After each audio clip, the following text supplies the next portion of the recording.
नमस्ते दोस्तों, कैसे हैं आप सब। उम्मीद करती हूँ कि आप सब मस्त होंगे और अपनी अपनी तैयारी में व्यस्त होंगे। मैं स्कूल लेक्चरर पॉलिटिकल साइंस से हूँ। और दोस्तों, आप सबका इतने मैसेज आ रहे थे, इतने ज़्यादा, कि आपका पॉलिटिकल सब्जेक्ट है, आप पॉलिटिकल के बारे में बताइए। तो पॉलिटिकल के बारे में नहीं बताने का एक कारण ये था कि मैंने फ़र्स्ट पेपर की पर्टिकुलर कोई बुक नहीं खरीदी थी और मुझे ये आइडिया नहीं आ रहा था कि मैं फ़र्स्ट पेपर में आपको किस आधार पर बताऊं कि कितना पढ़ना है, क्या पढ़ना है। क्योंकि मेरा सब्जेक्ट पॉलिटिकल साइंस था, तो मैंने अलग से फ़र्स्ट पेपर के लिए कोई किताब नहीं खरीदी थी। तो मुझे ऐसे लग रहा था कि कहीं मैं बताने के चक्कर में आप लोगों को बहुत ज़्यादा मैटर ना बता दूँ कि ये भी पढ़ लो, वो भी पढ़ लो। इस वजह से, क्योंकि फ़र्स्ट पेपर के लिए मैंने अलग से कुछ नहीं पढ़ा था, तो इस वजह से मुझे लगा कि मुझे पर्टिकुलर इसके लिए सब सिलेबस के अकॉर्डिंग कोई बुक लेनी चाहिए और फिर आप लोगों को बताना चाहिए। तो मैंने ये बुक ली है सिलेबस के अकॉर्डिंग, नाथ पब्लिकेशन की। और क्योंकि मैंने ये थर्ड ग्रेड में इसकी बुक पढ़ी थी नाथ पब्लिकेशन की, तो मुझे अच्छी लगी थी और इस वजह से फिर मैंने सोचा यही ले लेते हैं और इसी के आधार पर आपको बता देते हैं। क्योंकि हर एग्ज़ाम का एक मतलब पूछने का एक तरीका होता है, एक लेवल होता है कि जैसे फर्स्ट ग्रेड में फर्स्ट पेपर का एक अलग लेवल है, सेकंड पेपर पॉलिटिकल साइंस का एक अलग लेवल है। तो इसीलिए मुझे लगा कि इसके लिए पर्टिकुलर खुद की एक फर्स्ट पेपर की ही बुक लेनी चाहिए और फिर आप लोगों को बताना चाहिए।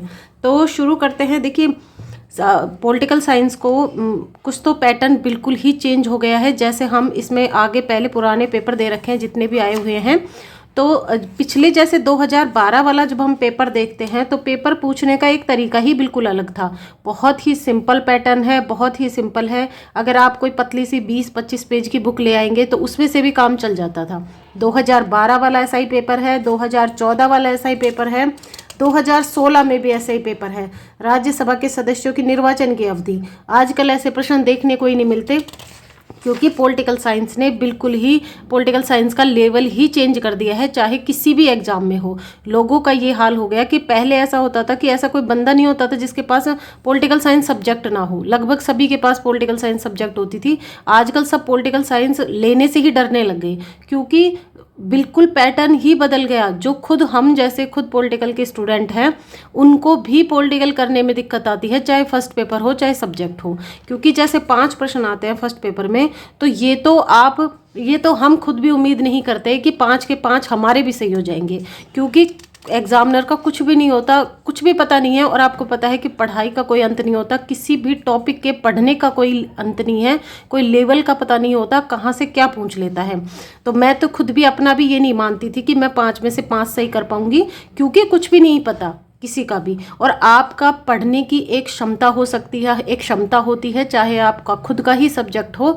तो आप ये मानिए कि पॉलिटिकल साइंस को छोड़ना तो आपको बिल्कुल भी नहीं है, चाहे इसका लेवल कुछ भी हो। क्योंकि मेरे बहुत सारे दोस्तों ने, मिलने वाले लोग हैं जो तैयारी कर रहे हैं, उनमें से बहुत ने पॉलिटिकल को छोड़ ही दिया है कि पॉलिटिकल के तो हाथ नहीं लगाएंगे, पॉलिटी को तो बिल्कुल नहीं पढ़ेंगे, बाकी सब्जेक्ट पढ़ लेंगे जो इजी इजी हैं। लेकिन ये गलती आप लोग बिल्कुल भी मत करना, क्योंकि इसके बहुत सारे टॉपिक ऐसे हैं कि जिनको आप हल्की हल्की 1-2 बार देख लेंगे और 1-2 बार अच्छी तरह पढ़ लेंगे तो आपके 2 से 3-4 क्वेश्चन तो आराम से हो जाएंगे। तो मैं आपको वही बता रही हूँ कि आप थोड़ी सी स्मार्ट स्टडी करिए और इसमें से लगभग आप 3 बिल्कुल छोड़ने से अच्छा है कि लगभग 3 भी सही हो जाए तो भी बहुत बड़ी बात है। क्योंकि 4 तो पॉलिटिकल वाले खुद के स्टूडेंट्स के भी 4 ही सही होते हैं, लगभग 5, कभी कभी 5 भी बैठ जाते हैं, लेकिन 4 का ही रेशो लेके चलते हैं। तो अगर 3 भी सही हो जाते हैं तो कोई बुराई नहीं है, फ्री के नंबर मिलते हैं, 6 नंबर हो जाते हैं। ठीक है, तो शुरू करते हैं। देखिए, मैंने जहाँ तक पहले पुराने पेपर जितने भी एनालिसिस किए हैं, उनके आधार पर मुझे ऐसे लग रहा है, ये आप लोगों का सिलेबस है।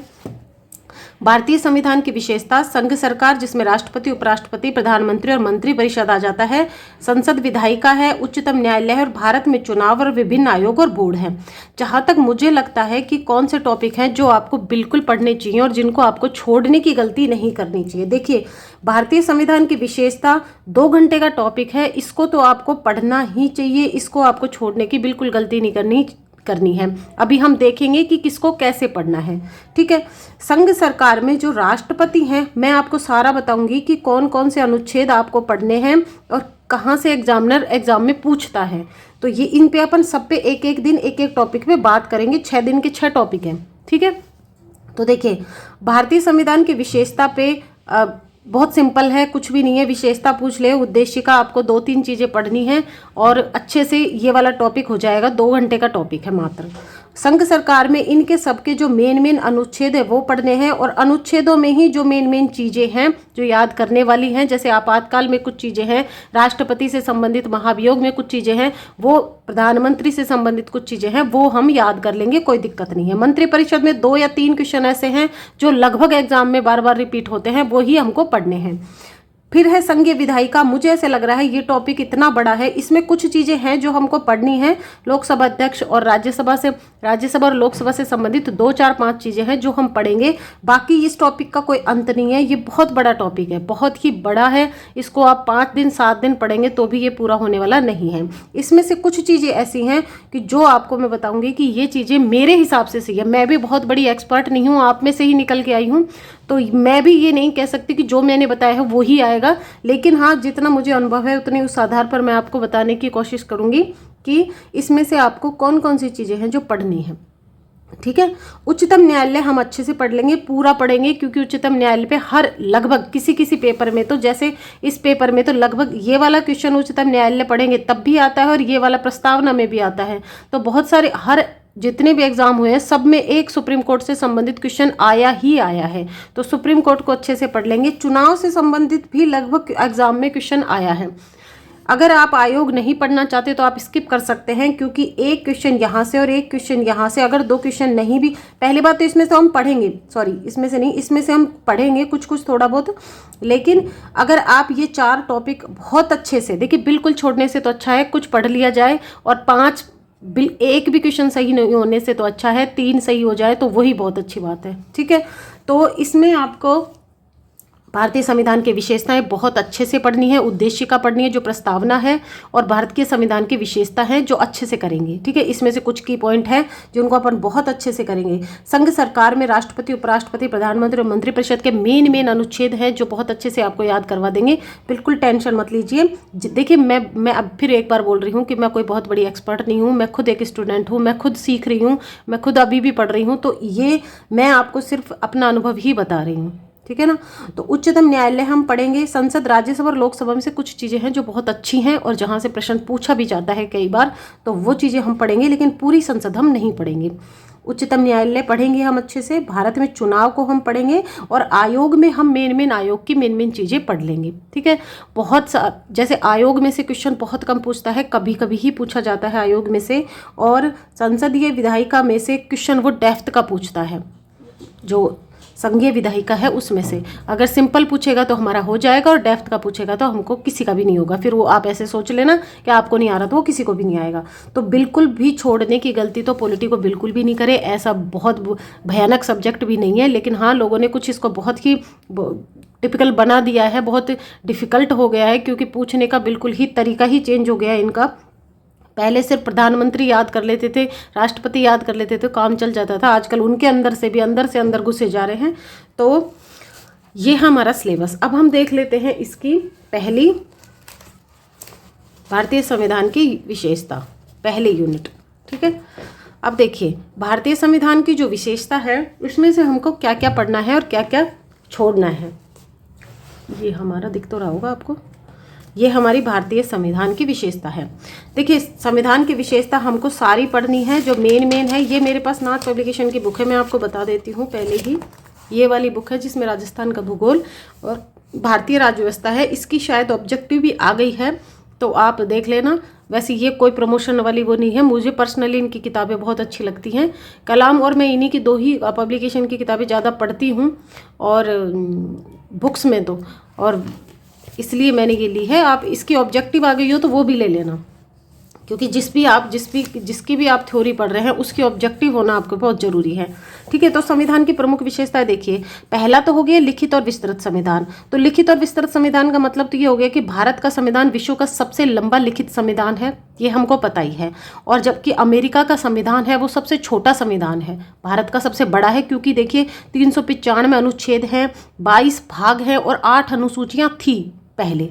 लेकिन अब वर्तमान में 395 अनुच्छेद हैं, 22 भाग हैं और 12 अनुसूचियां हैं। अगर सिंपल सा प्रश्न पूछेगा, बहुत ही सिंपल, उसका अच्छा मूड होगा बनाने वाले का, तो यही बना देगा कितने अनुच्छेद, कितने भाग और कितनी अनुसूचियां हैं। देखिए, 9वीं अनुसूची प्रथम संविधान संशोधन 1951 के द्वारा जोड़ी गई। 10वीं अनुसूची 52वें संविधान संशोधन 1985 के द्वारा जोड़ी गई। 11वीं अनुसूची 73वें संविधान संशोधन 1992 द्वारा ग्रामीण स्थानीय स्वशासन से संबंधित जोड़ी गई, जबकि 12वीं अनुसूची 74वें संविधान संशोधन 1992 द्वारा नगरीय स्थानीय स्वशासन से संबंधित जोड़ी गई। तो देखिए 9वीं हो गई पहले संविधान संशोधन 1951 द्वारा भूमि सुधार से संबंधित। 10वीं हो गई 52वें संविधान संशोधन 1985 द्वारा दल बदल से संबंधित। 11वीं हो गई 73वें संविधान संशोधन 1992 द्वारा ग्रामीण स्थानीय स्वशासन से संबंधित। और 12वीं अनुसूची हो गई 74वें संविधान संशोधन 1992 द्वारा शहरी स्थानीय स्वशासन से संबंधित। ये 4 अनुसूचियां जोड़ी, चारों के आपको संविधान संशोधन याद करने हैं। पहला संविधान संशोधन 1951, 52वां संविधान संशोधन 1985, 73वां संविधान संशोधन 1992, 74वां संविधान संशोधन 1992। ठीक है, ये चारों याद रखने हैं। वर्तमान में 395 अनुच्छेद हैं, 22 भाग हैं और 12 अनुसूची हैं। बस यहाँ तक ये याद रखना है। सर आइवर जेनिंग्स ने भारतीय संविधान को विश्व का सबसे बड़ा और विस्तृत संविधान कहा है। आइवर जेनिंग्स याद रखना है। आई वर है तो यहाँ पर विश्व का सबसे बड़ा और विस्तृत संविधान कहा है आइवर जेनिंग्स ने। संयुक्त राज्य अमेरिका का संविधान विश्व का प्रथम लिखित संविधान था, लेकिन भारत का संविधान विश्व का सबसे बड़ा लिखित संविधान है। ठीक है, देखिए अब पहली विस्तृत परिभाषा तो ये हो गई, विभिन्न स्रोतों से लिया गया संविधान। अब स्रोतों का मतलब है कि भारतीय संविधान को वैसे भी उधार का थैला कहा गया है कि हमने सारी की सारी चीज़ें लोगों दूसरों से दुनिया से ग्रहण की है, ले ली के हम बहुत सारी चीज़ें जो लोगों की दूसरे देशों की हमको अच्छी लगी वो सारी हमने ले ली। ठीक है, तो हमने कौन कौन सी चीज़ कहाँ से ली। देखिए 1935 का जो हमारा भारत शासन अधिनियम था, 60% चीज़ें तो हमने एज इट इज़ वहाँ की यूं ले ली, 60% चीज़ें तो एज इट इज़ यूं की यूं ले ली। फिर अब ये कह रहा है कि भारतीय संविधान का अधिकांश भाग भारत शासन अधिनियम 1935 से लिया गया, दूसरे देशों के संविधान से भी लिए गए कुछ चीज़ें, जैसे न्यायपालिका, लोक सेवा आयोग, अध्यादेश जारी करना, कैग आदि प्रावधान 1935 के अधिनियम से लिए गए। देखिए यहाँ पर ये जो सारी रामलीला दे रखी है, यहाँ तक आपको सिर्फ इसमें ये वाला याद करना है जो आपका लेवल है। अगर डेप्थ में जाएगा तो जाने दो। अगर आपको यहाँ सिर्फ न्यायपालिका, लोक सेवा आयोग, अध्यादेश जारी करना, कैग आदि प्रावधान 1935 के अधिनियम से लिए गए हैं, आपको ये याद रखने हैं। हमने 1935 के अधिनियम से 60% संविधान हमने ले लिया है, 60% चीज़ें हमने वहाँ की वहाँ एज इट इज़ यूं की यूं हमने संविधान में ले ली हैं। तो क्या क्या ले लिया 1935 के संविधान से हमने ली, तो और भी बहुत सारी चीज़ें हैं। यहाँ पर मेन दे रखा है न्यायपालिका, लोक सेवा आयोग, अध्यादेश जारी करना, कैग आदि प्रावधान, बहुत सारी चीज़ें ली हैं। यहाँ पर ये मेन चीज़ें इसने बता दी। बाकी हमने 60% चीज़ें 1935 के अधिनियम से ली है। ठीक है, तो चलिए इसको आपको कोई ज़रूरत नहीं है। बाकी इसमें जितनी भी चीज़ें हैं हम आगे जब हम राष्ट्रपति वगैरह सब पढ़ेंगे उसमें हम पढ़ेंगे सारी चीज़ें कि कैसे कैसे क्या क्या ली है। ठीक है, देखिए हम यहाँ पर उतना ही पढ़ेंगे जितना हमको ज़रूरी है। अब देखिए ब्रिटेन के संविधान से क्या लिया हमने, इंग्लैंड के संविधान से सबसे जो इम्पोर्टेंट है, जो सबसे ज़्यादा पूछा जाता है, वो तो हमने संसदीय शासन व्यवस्था ली है, वहीं से ली है हमने। मंत्रिमंडलीय प्रणाली, देखिए संसदीय शासन व्यवस्था आ गई तो मंत्रिमंडलीय प्रणाली अपने आप आ गई। संसदीय विशेषाधिकार, अपने संसदीय संबंधित जो भी चीज़ आती है, विधि का शासन, जितनी भी चीज़ें आती हैं वो सारी की सारी हमने इंग्लैंड से ली हैं, ये याद रखना आप तो। ठीक है, संयुक्त राज्य अमेरिका से सबसे इम्पोर्टेंट तो हमने मूल अधिकार ले लिए। देखिए जैसे मौलिक अधिकार हो गए, नीति निदेशकता तो आयरलैंड से लिए, संविधान संशोधन की प्रक्रिया हो गई, संघात्मक सरकार की प्रक्रिया हो गई, संसदीय शासन व्यवस्था की प्रक्रिया हो गई, राष्ट्रपति का पद हो गया, अनुसूचियाँ कहाँ से ली, अवशिष्ट शक्तियाँ कहाँ से ली।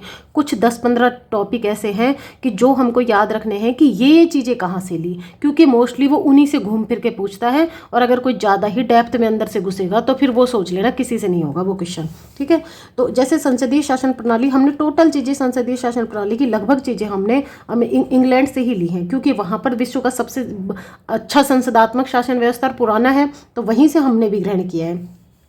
एकल नागरिक द्विसदनीय व्यवस्था, एकल नागरिकता। हमने यह देखिए भारतीय संविधान में संघात्मक शासन व्यवस्था है, संघात्मक, और जबकि इंग्लैंड में एकात्मक शासन व्यवस्था है, लेकिन फिर भी हम वहाँ तो एकल नागरिकता होना लाजमी है क्योंकि वहाँ एकात्मक शासन व्यवस्था है, लेकिन हमारे संघात्मक शासन व्यवस्था है और संघात्मक शासन व्यवस्था की विशेषता है दोहरी नागरिकता, लेकिन फिर भी हमारे भारत में इकहरी नागरिकता है। ये हमने ली कहाँ से है? ये हमने इंग्लैंड से ली है, ठीक है। और द्विसदनीय व्यवस्था, 2 सदन है हमारे राज्यों में भी, केंद्र में भी, कि लोकसभा राज्यसभा, तो ये भी हमने वहीं से ली है, क्योंकि ये सारी संसदात्मक शासन व्यवस्था की जो पूरी चीज़ें हैं ये हमने टोटल कहाँ से ली है? ये हमने ब्रिटेन के संविधान से ली है। अब देखिए संयुक्त राज्य अमेरिका से मौलिक अधिकार ले लिया हमने। मौलिक अधिकार तो मेन है, न्यायिक पुनरावलोकन वेरी इंपॉर्टेंट है, और उपराष्ट्रपति का पद ये भी इम्पोर्टेंट है।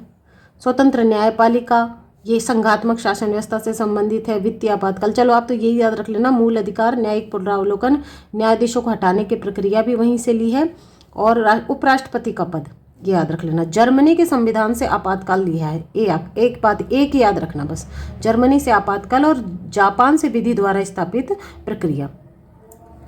आयरलैंड के संविधान से इम्पोर्टेंट है, नीति निदेशक तत्व लिए हैं। और एक चीज़ और इम्पोर्टेंट है कि जो राष्ट्रपति द्वारा राज्यसभा में 12 सदस्यों का जो मनोनयन होता है वो भी हमने आयरलैंड के संविधान से ही लिया है। याद तो देखो, जब खुद पॉलिटिकल के सब्जेक्ट अगर किसी का हो, जैसे हमारा है, तो सारी चीज़ें ही याद करनी होती हैं, लेकिन अब आपके पास समय कम है। इस समय में आपको सिर्फ इतना ही पढ़ लोगे तो बहुत। अगर आपने बिल्कुल छोड़ा हुआ है, अगर आपने सब कुछ पढ़ लिया है तो बहुत अच्छा है, उसका तो कोई अल्टरनेट ही नहीं है। लेकिन अगर आपने बिल्कुल छोड़ा हुआ है सब्जेक्ट तो छोड़ना बिल्कुल भी नहीं है, ठीक है। ये हो गया नीति निदेशक तत्वों के। राष्ट्रपति द्वारा राज्यसभा में 12 सदस्यों का मनोनयन याद रखना है, ठीक है। दक्षिण अफ्रीका से क्या लिया है? संविधान संशोधन, इम्पोर्टेंट है, बस इतना ही याद रख लेना। ऑस्ट्रेलिया के संविधान से हमने समवर्ती सूची ली है, इम्पोर्टेंट है, ये याद रख लेना।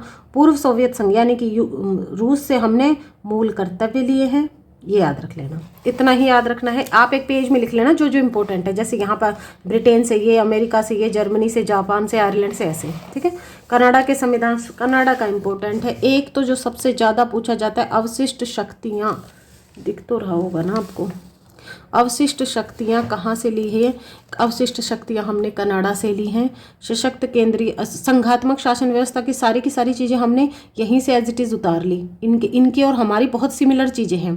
अच्छा ठीक है, ये याद रखना। राज्यपाल की नियुक्ति जो वहाँ पे भी सेम एज इट इज़ राष्ट्रपति के प्रसाद पर्यंत होती है, और हमारे भी, और अवशिष्ट शक्तियाँ ये याद रखनी है। फ्रांस के संविधान से इम्पोर्टेंट है गणतंत्रात्मक शासन व्यवस्था। देखिए जो प्रस्तावना में स्वतंत्र, समानता, बंधुत्व वाली व्यवस्था है वो सारी हमने कहाँ से ली है? फ्रांस के संविधान से ली है, ठीक है। अब देखिए नम्यता और अनम्यता का मिश्रण, यानी कि कठोर और लचीले का मिश्रण। कठोर और लचीले का मतलब है कि जैसे इंग्लैंड का संविधान है वो दुनिया का सबसे नरम संविधान है, उसको कैसे भी बदल लिया जाता है क्योंकि वो अलिखित है, तो वो कैसे भी बदल दिया जाता है। जबकि अमेरिका का संविधान है विश्व का सबसे कठोर संविधान है, वहाँ पर जो संविधान संशोधन की प्रक्रिया है बहुत ही कठोर है, कठिन है। लेकिन हमने क्या किया, हमने दोनों का मिश्रण ले लिया, लचीले का और कठोर का, ठीक है। इसमें हमने अनुच्छेद 368 के तहत 2 तरीके, वैसे हमारे संविधान संशोधन 3 तरीके से होता है, लेकिन अनुच्छेद 368 में हम 2 तरीके के संविधान संशोधन का प्रावधान है। एक तो सदन की कुल सदस्य संख्या का बहुमत और उपस्थित और मतदान करने वाले सदस्यों के 2/3 बहुमत, विशेष बहुमत बोला जाता है इसको। और एक होता है विशेष बहुमत, तो होगा ही होगा, आधे से अधिक राज्यों की अनुमति भी जरूरी है, ठीक है। तो ये जो हमारा संविधान संशोधन की प्रक्रिया है ये बहुत ही दोनों का मिश्रण है, ठीक है। लोकतांत्रिक गणराज्य का मतलब क्या है? भारत एक लोकतांत्रिक गणराज्य है। गणराज्य का मतलब सरकार चुनाव करती है, बस उत्तरदायी। देखिए गणराज्य का मतलब होता है, जब हम पढ़ेंगे प्रस्तावना उसमें भी गणराज्य आएगा, कि गणराज्य का मतलब है कि जिस देश की जो मुखिया होता है जो वंशानुगत ना होकर जनता द्वारा अप्रत्यक्ष रूप से चुना जाए, वो गणतंत्रात्मक शासन व्यवस्था होती है। कि जैसे हमारे राष्ट्रपति है वो जनता वंशानुगत नहीं है, वो जनता द्वारा, हम सीधे तो नहीं चुनते, हम MP MLA चुनते हैं, MP MLA द्वारा राष्ट्रपति को चुना जाता है। तो वही है कि हम जिस देश का राष्ट्राध्यक्ष वंशानुगत ना होकर जनता द्वारा अप्रत्यक्ष रूप से चुना जाता है, उस देश को गणतंत्रात्मक शासन व्यवस्था कहते हैं। तो हमारे भारत की विशेषता यह है कि भारत एक लोकतंत्रात्मक गणराज्य है। ध्यान रखना, प्रश्न सिंपल सा ऐसे भी पूछ लिया जाता है कि गणराज्य का मतलब क्या होता है या गणतंत्रात्मक शासन व्यवस्था का मतलब क्या होता है। ठीक है। एकल नागरिकता यही है कि हमारा संविधान संघात्मक शासन व्यवस्था है भारत में, लेकिन फिर भी हमने नागरिकता कैसी अपनाई है, एकल नागरिकता अपनाई है। जबकि अमेरिका जैसे देशों में दोहरी नागरिकता है, क्योंकि वहाँ पे भी संघात्मक शासन व्यवस्था है। संघात्मक संविधान में साधारणतः दोहरी नागरिकता, एक संघ की और दूसरी राज्यों की, जैसे हम भारत की नागरिकता रखते, एक हम राजस्थान की रखते, लेकिन हमने ऐसे नहीं रखा। हमने कैसी रखी है, इकहरी नागरिकता, यानी कि हम सब क्या है, भारतीय है। हम राजस्थानी, महाराष्ट्र, कहीं के भी हो, हम उत्तर प्रदेश, बिहार, मध्य प्रदेश कहीं के, लेकिन हम क्या हैं, हम भारतीय हैं। हमारी इकहरी नागरिकता है, ये हमारी विशेषता है। सार्वभौमिक वयस्क मताधिकार में आपको सिर्फ इतना याद रखना है कि 18 वर्ष की आयु पूर्ण कर ली हो वो सब लोग मतदान कर सकते हैं। और ये कब से शुरू हुआ है, 61वें संविधान संशोधन 1989 द्वारा मतदान की आयु 21 वर्ष से घटाकर क्या कर दी, 18 वर्ष कर दी। आपसे सीधा सिंपल सा प्रश्न पूछ लेगा कि सार्वभौमिक वयस्क मताधिकार कब से शुरू हुआ है या इसकी आयु 21 वर्ष से घटाकर 18 वर्ष कब से की गई है। तो सिंपल सा प्रश्न है, 61वें संविधान संशोधन 1989 के तहत बहुत सारे एग्जाम में ये पूछा गया है। ठीक है। एकल और स्वतंत्र न्यायपालिका इंपॉर्टेंट है। भारतीय संविधान की संघात्मक शासन व्यवस्था की भी ये बहुत इंपॉर्टेंट विशेषता है कि भारत का जो संविधान है, भारतीय जो न्यायपालिका है वो स्वतंत्र न्यायपालिका है। उसमें किसी का भी कोई भी दखलंदाजी नहीं होती है। सर्वोच्च न्यायपालिका है और एकल और निष्पक्ष न्यायपालिका है। संसदीय शासन व्यवस्था हम पढ़े हैं भारतीय संविधान में। संसदीय शासन प्रणाली हमने इंग्लैंड की संविधान से ली है और इसमें विधायिका व कार्यपालिका के मध्य समन्वय सहयोग के सिद्धांत पर आधारित होती है। संसदीय शासन प्रणाली में कार्यपालिका इंपॉर्टेंट है, वेरी इंपॉर्टेंट है। संसदीय शासन प्रणाली में कार्यपालिका विधायिका के प्रति उत्तरदायी होती है, याद रखना।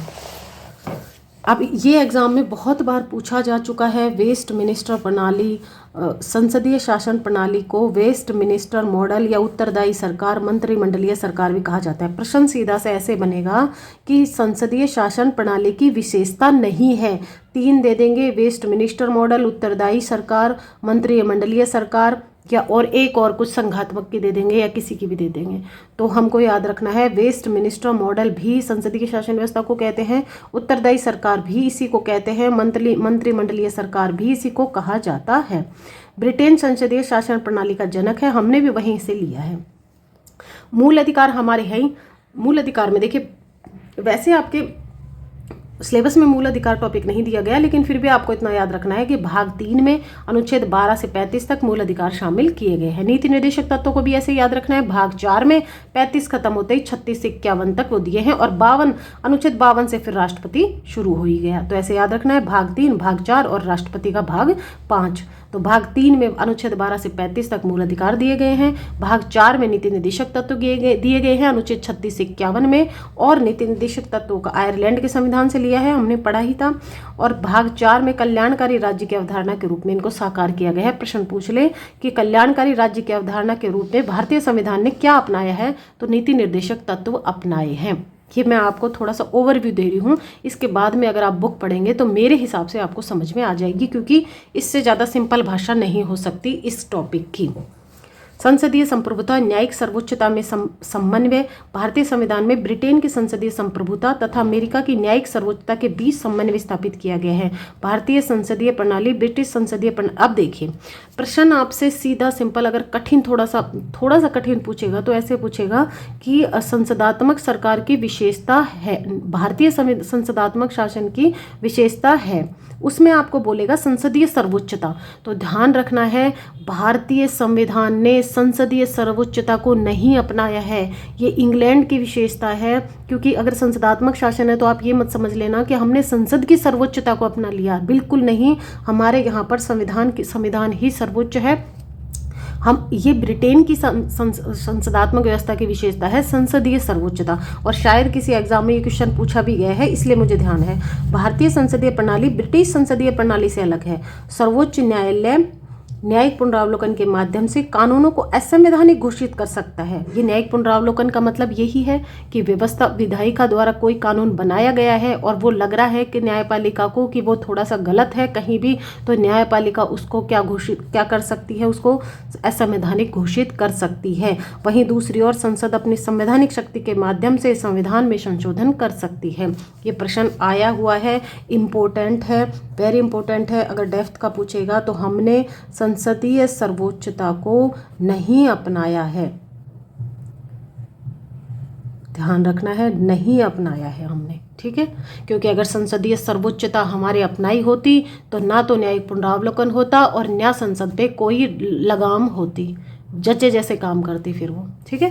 विकेंद्रीकृत शासन व्यवस्था, विकेंद्रीकृत शासन व्यवस्था का मतलब वही है जो हमने 73वां और 74वां संविधान संशोधन पढ़ा है। यानी कि 2 अक्टूबर 1959 को लोकतांत्रिक विकेंद्रीकरण की व्यवस्था को अपनाया गया। नागौर में पढ़ते हैं हम, ये पंचायती राज शुरू हुआ। 73वें 74वें संविधान संशोधन के माध्यम से त्रिस्तरीय स्थानीय स्वशासन को दर्जा दिया गया। आपात उपबंध भाग 18 में 3 प्रकार के आपात उपबंधों की व्यवस्था की गई है। आपातकालीन उपबंधों में रजनी कोठारी ने संघ का न्यूनतम अधिकार कहा। आपको सिर्फ इतना याद रखना है, भाग 18 में 3 प्रकार के आपातकालीन उपबंध दिए गए हैं। अगर प्रश्न पूछता है, अभी हमने पढ़ा भी है कि जर्मनी से लिया गया है आपातकालीन उपबंध हमने, ठीक है। शक्तियों का विभाजन ये पूछता है, हर एग्जाम में लगभग पूछ ही लेता है। संघ सूची, राज्य सूची, संवर्ती सूची में कितने कितने विषय हैं, तो ध्यान रखना है। इसमें लगभग 100 के करीब हैं, लेकिन 97 भी आ जाते हैं बुक में। लगभग 100 से ऊपर हो गए, लेकिन अभी तक बुक में 97 ही चल रहे हैं, 97 ही याद रखने हैं। इसमें 66 और इसमें 47। भारतीय संविधान की प्रकृति कैसी है, केसी वियर ने भारतीय, देखो यहाँ पर इसने खुद में आधा है वियर, तो इसको अर्धसंघीय याद रख लेना, ठीक है। वियर में खुद में आधा है तो अर्धसंघीय कहा। आइवर जेनिंग्स ने भारतीय संविधान एक ऐसा संघ है जिसमें केंद्रीकरण की प्रवृत्ति होती है। केंद्रीकरण ये होता है जब शादी होती है तो वर पे ही सबका केंद्रीकरण होता है। कुछ कीवर्ड बना लेना, उसी से याद हो जाएंगे। डी बसु ने संविधान न तो शुद्ध रूप से परिसंघीय है, न ही शुद्ध रूप से एकात्मक व्यवस्था है, दोनों का क्या है, मिश्रण है। ये इंपॉर्टेंट है, याद रखना। ग्रेनविल ऑस्टिन ने भारतीय संघवाद को सहकारी संघवाद कहा है। मॉरिस जोन्स ने इसको सौदेबाजी वाला संघवाद कहा है। और भारतीय संविधान के एकात्मक लक्षण क्या है, भारतीय संविधान के संघात्मक लक्षण क्या है। अब राज्यों का अपना कोई संविधान नहीं है, इसलिए ये एकात्मक हो गया। शक्ति विभाजन केंद्र के पक्ष में है सारी। एकल नागरिकता है, एकीकृत न्याय व्यवस्था है। ये तो आप पढ़ोगे तो ये आपको याद हो जाएंगे, इसमें कहीं कोई दिक्कत नहीं है। संघीय शब्द का प्रयोग नहीं किया गया है। अनुच्छेद 1 में यूनियन शब्द बहुत बार एग्जाम में पूछा गया है, फर्स्ट पॉलिटिकल साइंस वालों में तो कई बार आ गया कि भारतीय संघ, फेडरेशन शब्द का प्रयोग कहीं नहीं किया है। भारत का यूनियन ऑफ द स्टेट्स लिखा गया है पहले अनुच्छेद में ही, ठीक है। लिखित संविधान, संविधान की सर्वोच्चता, स्वतंत्र न्यायपालिका, ये सारी याद कर लेना, इसमें कुछ भी नहीं है। प्रस्तावना जो टॉपिक है इस पे हम अगली वीडियो में बात करेंगे, क्योंकि वीडियो बहुत लंबी हो रही है और इसमें आपको एक एक चीज़ याद करवा दी जाएगी। बिल्कुल टेंशन फ्री रहिए, छोटा सा एक 5-7-8 मिनट का ये बढ़ेगा वीडियो, ठीक है। तो इतना जितना आपको बताया है उतना आप पढ़िए, इससे बाहर मुझे नहीं लगता इसमें कुछ भी और आएगा, और पैसे पूछने का कोई अंत नहीं है, ठीक है। चैनल को सब्सक्राइब नहीं किया है तो सब्सक्राइब कर दीजिए, और वीडियो पसंद आया तो लाइक भी कर दीजिए और अपने दोस्तों के साथ शेयर भी कर दीजिए, ठीक है। पढ़ते रहिए, मस्त रहिए, व्यस्त रहिए, और मिलते हैं एक नई वीडियो में, ठीक है। आगे आपको सारे टॉपिक ऐसे ही करवा दिए जाएंगे। Thank you very much.